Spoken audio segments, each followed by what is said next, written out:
Hey, what's up? This is Ricky Burke of CyberSec People. So, welcome to the the Walking and Talking vlog, episode number 12. Wow, it's noisy. I'm in a fortunate position where I get to interact with a lot of talented and skilled people, particularly people not just from Australia but around the world. But there feels like there's a lot of maybe misinformation or misunderstandings regarding sort of visas and sponsorships and stuff like that. The message I'm going to deliver is not one that I'm super happy doing, but maybe it's just a sort of reality check. Australia's a really difficult place to get into.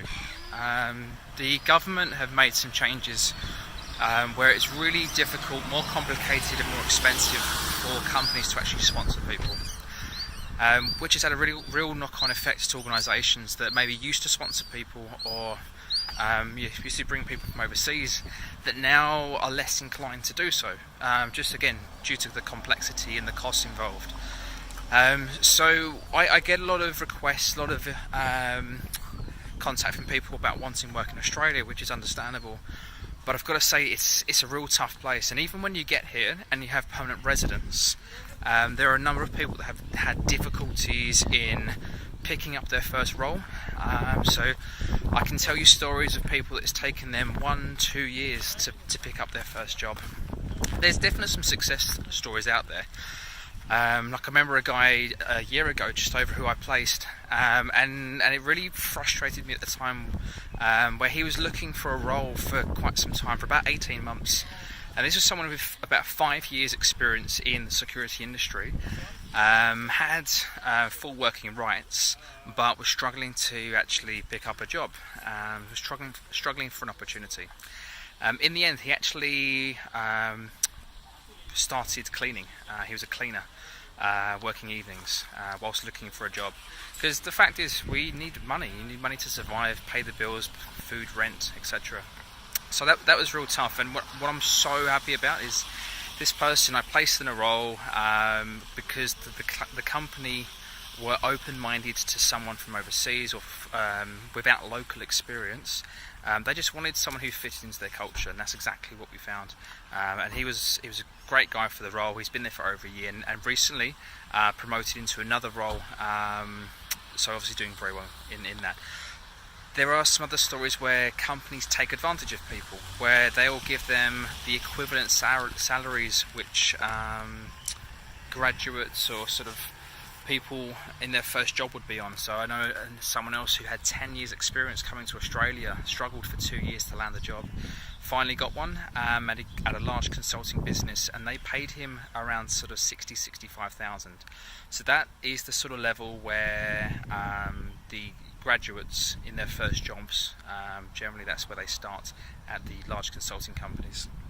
He stuck it out for 2 years and then got a big pay increase to 130, I believe.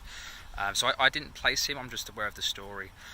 So that sort of took him financially to where he should be, but he had to sort of do the hard yards of crap money compared to his experience level for 2 years before getting there.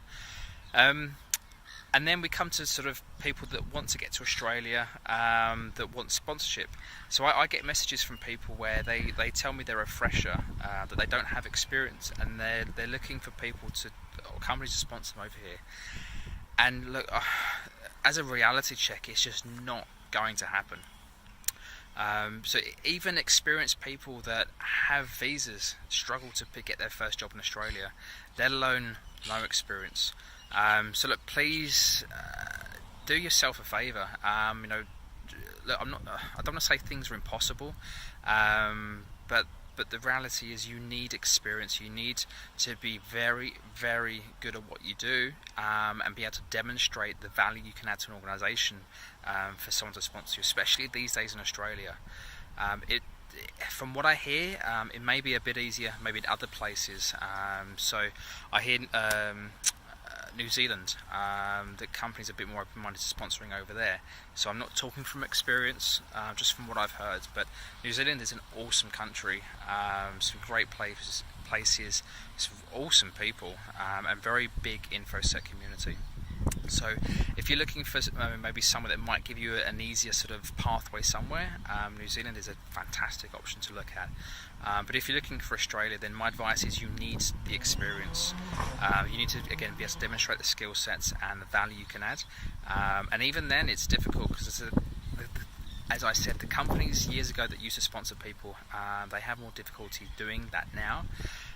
There are a few rare situations, and unfortunately I'm working with a couple of companies, but again, when I'm looking for people that maybe my customers can sponsor, generally I'm proactively going to search for certain skill sets, certain experiences. I don't sort of advertise it because, to be honest, we would get inundated with people that unfortunately are not what the client is looking for. So if you want to get to that stage where you're in demand, then it takes time. You've got to up your skill set, you've got to learn really valued experiences, and that just takes time. So my advice is be patient. Be patient, make good contacts, make relationships, and look, always try, but just be realistic as well, is my advice.